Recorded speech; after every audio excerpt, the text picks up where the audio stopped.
Hola, bienvenidos, bienvenidas, qué gusto saludarnos de nuevo, que seguir en contacto, seguir pensando y trabajando sobre estos temas tan interesantes y a la vez complejos que nos hemos propuesto este año, que es la psicología desde el arte y el humor. Vamos a trabajar ahora un poquito sobre la película Smoke, que viene analizando el profesor Gastón Moisset. Mi nombre es Rodrigo Rapela y vamos a tomar una mirada particular sobre todo el último fragmento de la película, pero también deteniéndonos un poquito en quién es su guionista y de algún modo quien define el espíritu de la película, que es el escritor Paul Auster. Paul Auster es un escritor norteamericano que sigue vivo, sigue activo y ha logrado mucho reconocimiento a nivel mundial a partir de fines de los años 80, principios de los 90. Su primera novela muy conocida en realidad es un conjunto de tres novelas cortas que se llamó La trilogía de New York, que son novelas cortitas que en principio son independientes, pero que de algún modo tienen puntos de contacto y que lo hicieron conocido para el gran público, si bien ya él había publicado antes algunas otras novelas y ensayos. A partir de ahí él sigue publicando otra que también fue muy conocida, se llamó El Palacio de la Luna, y publicó varias novelas más, publicó ensayos, publica poesía, y se dedica a trabajar mucho o cuenta mucho sobre su país, sobre Estados Unidos, puntualmente sobre New York, que es la ciudad donde él siempre vivió, si bien nació y vivió mucho tiempo en New Jersey, es ahí, muy cerquita, al otro lado del río, y desde hace muchos años está en Brooklyn, que es un barrio de New York, y que es particularmente el barrio donde está la cigarrería, donde transcurre la mayor parte de la película que estamos trabajando. Paul Auster es un escritor que ha logrado mucho reconocimiento, ganó el premio Príncipe de Asturias a las letras y está como candidato siempre en el premio Nobel. Siempre hay extraoficialmente un grupo de gente que se nombra para el Nobel y Auster suele estar entre esos, es decir, es un escritor bastante reconocido y muy analizado también por los críticos. Cuando los críticos hablan de Paul Auster, además de hablar de su forma de narrar y además hablar de su vínculo con New York, uno de los aspectos que más destacan es el uso y el detalle que él tiene en el azar. ¿Sí? Mucha de su obra descansa en hechos fortuitos, puntuales, que cambian repentinamente la vida de las personas. De hecho, esta que estamos nosotros viendo es la segunda película que tiene un guión de Oster. La primera, que fue una película en la cual él solo escribió guión, se llamaba La música del azar y estaba basada en una novela del mismo Oster. Él no quedó muy satisfecho con esa película y como a él le gusta mucho el cine, se propuso tener una participación más activa de alguien más y de hecho se planteó dirigir una película cuando estaba preparando Smoke, pero él cuenta que no se sentía preparado aún, entonces se asoció con Wayne Wang, y en los créditos de la película aparece como director Wang y como autor del guión Oster. Si bien en los relatos de ellos está menos claro esa distinción de papeles, después incluso salió una película que se filmó al mismo tiempo que esta, que se llama Blue in the Face, o Los humos del vecino, que es una película mucho más experimental, más cercana al documental en algunos aspectos y donde aparecen muchas figuras conocidas de la ciudad de New York hablando de su vínculo con la ciudad, y a esa silla aparece como codirigida por Oster y Wang. Y el mismo Oster después más adelante logró filmar dos películas, una se llamaba Lulu on the Bridge, Lulu en el puente, y otra La vida interior de Martin Frost. Películas muy interesantes, difíciles de conseguir, y quizás más interesantes para alguien que le interese la obra de Oster que como película en sí misma.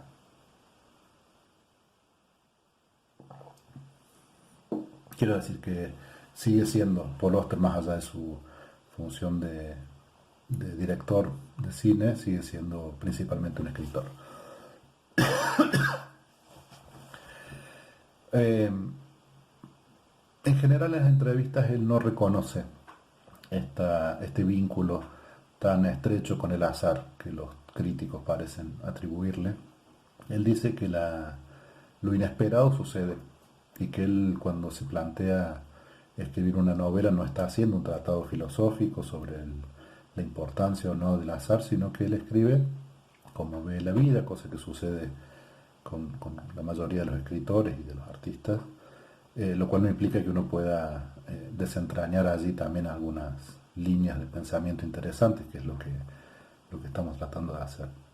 Pero fundamentalmente él lo que dice es que lo inesperado sucede y que suele impactar en la vida de la gente más allá del deseo o de la aceptación que uno haga de eso. Y eso es un poco lo que se ve ya en el comienzo de la película, de Smoke, cuando Augie les cuenta a los clientes de su negocio el último encuentro que tuvo con la mujer de Paul, que al salir del negocio fue herida por los ladrones del banco y murió. Y él se plantea qué hubiera pasado si me hubiera demorado un poco más con ella, si le hubiera preguntado algo más, si no hubiera tenido el cambio, y cómo esos pequeños detalles marcaron tan fuertemente la vida del escritor Paul Benjamin y fundamentalmente, bueno, de su mujer y del hijito del que estaba embarazada, a partir de algo que era en principio tan menor, ¿sí? Tan cortito, tan pequeño en el tiempo.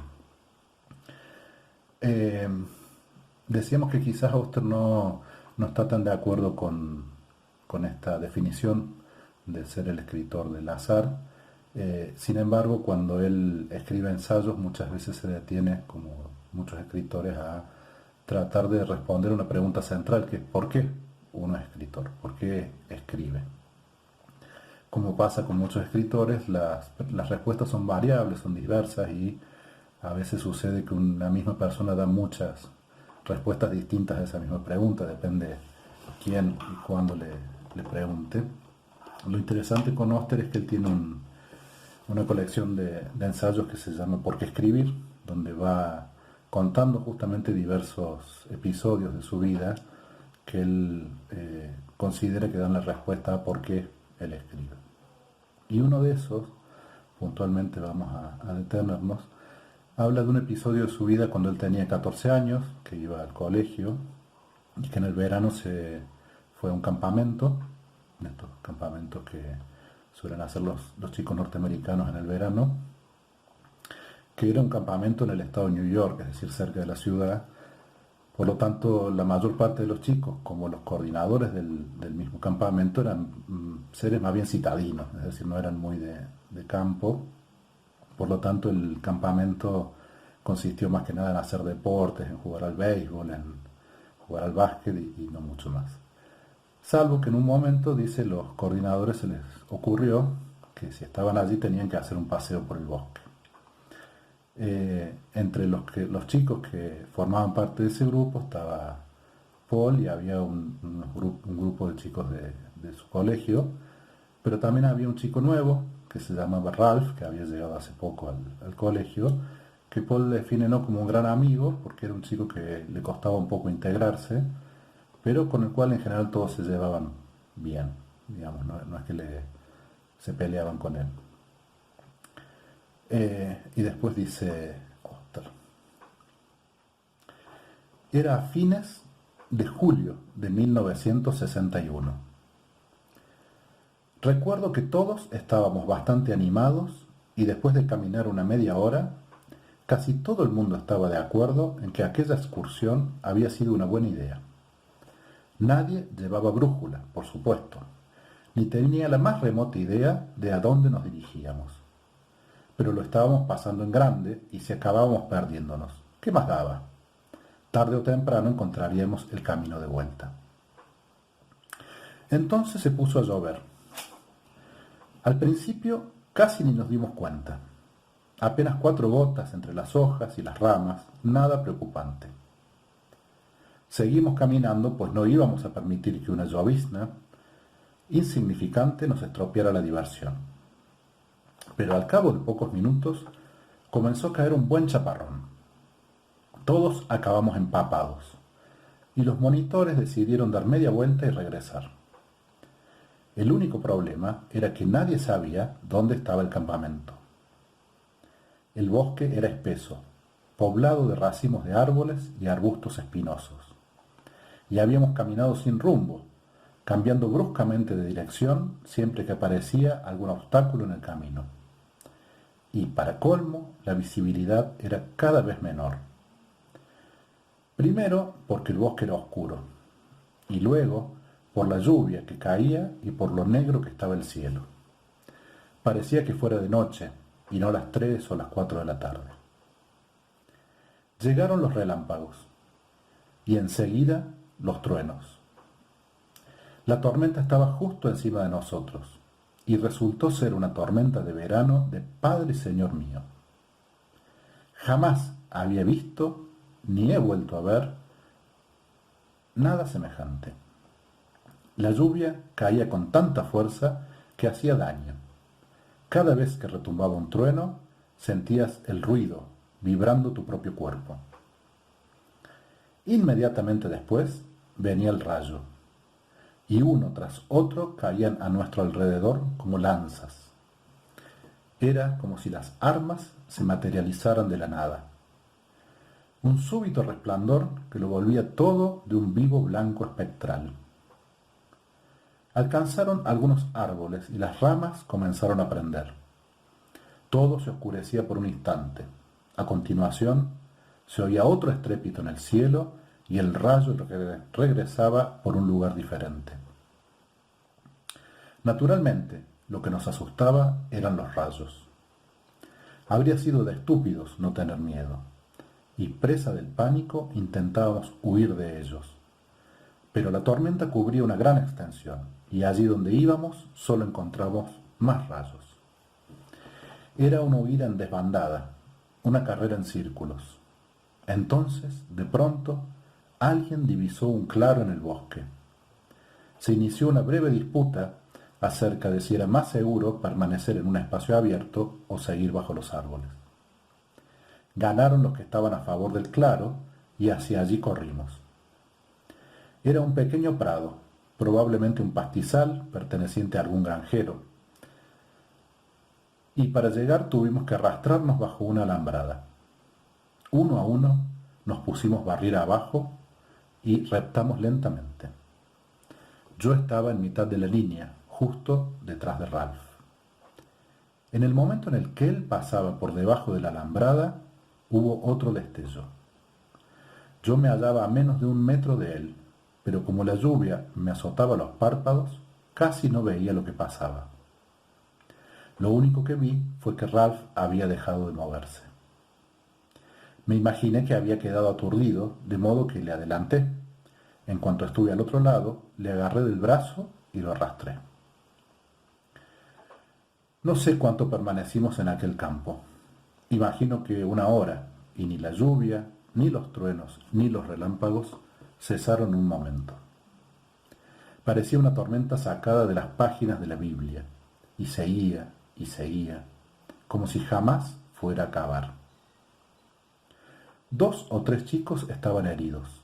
Quizás les tocó un rayo, o simplemente fue el impacto del rayo al dar en la tierra junto a ellos.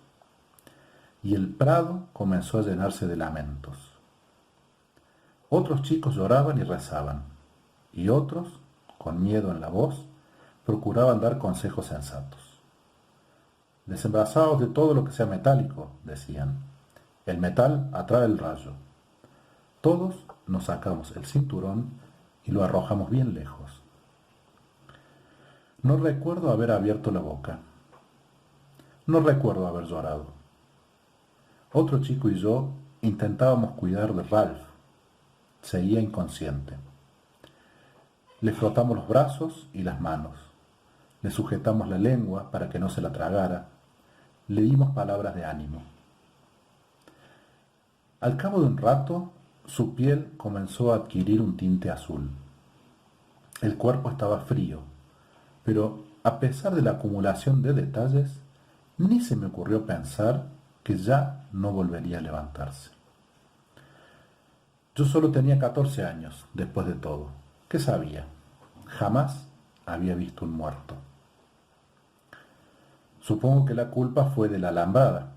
Los otros chicos heridos por el rayo estaban como atontados. Sintieron el dolor en las extremidades durante una hora más o menos y luego se recuperaron. Pero Ralph estaba bajo la alambrada cuando cayó el rayo y quedó electrocutado en el acto. Más tarde, cuando me dijeron que había muerto, me enteré que tenía una quemadura de 20 centímetros en la espalda. Recuerdo que intenté asimilar esa noticia y que me dije que la vida, para mí, nunca volvería a ser lo mismo.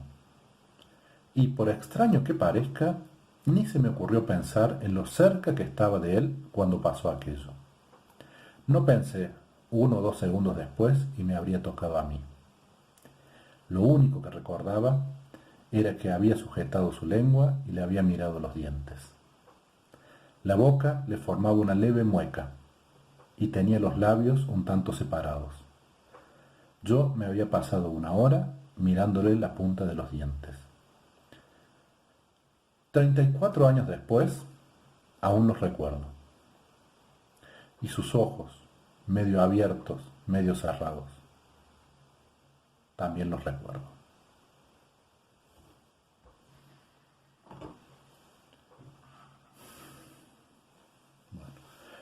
Un hecho fortuito y a la vez trágico, ¿sí? Que nos vuelve a llevar a la situación de la mujer del personaje de la película, en que también un hecho fortuito, porque ella no era la víctima prevista de ese robo, sino que fue circunstancial, y también trágico, porque ella pierde la vida y más porque estaba embarazada. La diferencia que aparece entre este relato de Paul Auster de sus 14 años y lo que después él pone en boca de Oggy, es que Oggy sí se detiene a pensar mucho qué hubiera pasado si las cosas hubieran sido distintas. Acá Paul Auster dice que hace explícito que no pensó eso. Sin embargo, en el momento en que escribe esto y que hace notar que no pensó eso es porque sí, de algún modo lo está pensando y está tratando de darle un sentido. Me refiero con esto a que quizás todo lo que Paul Auster escribe a partir de esos 14 años, cuando él dice que ya la vida no va a ser la misma para él, tenga que ver con darle un sentido a ese hecho puntual o quizás a otros hechos similares que él relata en la misma colección de ensayos, pero acá centrándonos en este, pareciera que uno puede tomar ese punto como un eje donde él intenta darle sentido a algo que de por sí no lo tiene, porque el rayo no es una intervención específica que alguien haga para provocarle a Ralph la muerte ni para mandarle un mensaje a Paul. Sin embargo, él necesita darle el sentido y esa es una tarea enorme para Paul Auster como escritor, para el Paul Auster persona probablemente y seguramente para cada uno de nosotros que también hemos atravesado y atravesamos hechos fortuitos y azarosos y que necesitamos de algún modo darles un sentido. Sin embargo, si esa fuera nuestra única tarea, si lo único que tuviéramos que hacer fuera darle sentido a cosas que no tienen ningún sentido, sería bastante limitada nuestra función. ¿Sí? Sería un poco desolador pensar que lo único que tenemos para hacer es inventarnos un sentido a cosas y hechos que no tienen de por sí ese sentido. Lo tienen, digo, tenemos esa tarea, parte de nuestra tarea tiene que ver con darle algún sentido y también con pensar las alternativas, con qué hubiera pasado si hubiera sido distinto, pero no es la única. Hay también acciones y eventos que podemos nosotros promover o provocar y que ya no están solamente vinculadas al azar. En ese sentido, el siguiente fragmento de la película, el último fragmento de la película, Es interesante porque parte de un hecho fortuito, pero en muy poquito tiempo se trabaja, se piensa sobre los sentidos que tiene no solo ese hecho tan fortuito y azaroso, sino lo que después cada uno hace con él. Así que les propongo que veamos un poquito ese fragmento porque además es precioso. Tiene una primera parte donde Oggy le cuenta a Paul su historia de Navidad, que va a ser el cuento de Navidad de Oggy Run, eh, de un modo cinematográficamente muy limpio. Quiero decir que no hay casi movimiento, solo un acercamiento mm, sucesivo de cada toma que parece ir acercándose cada vez más a los personajes, logrando una mayor intimidad. Y después otra versión donde se vuelve a ver la misma secuencia, pero en imágenes, que además está hermosamente musicalizada por una canción de Tom Waits. Así que veamos ese fragmentito y hablamos un poquito más al respecto.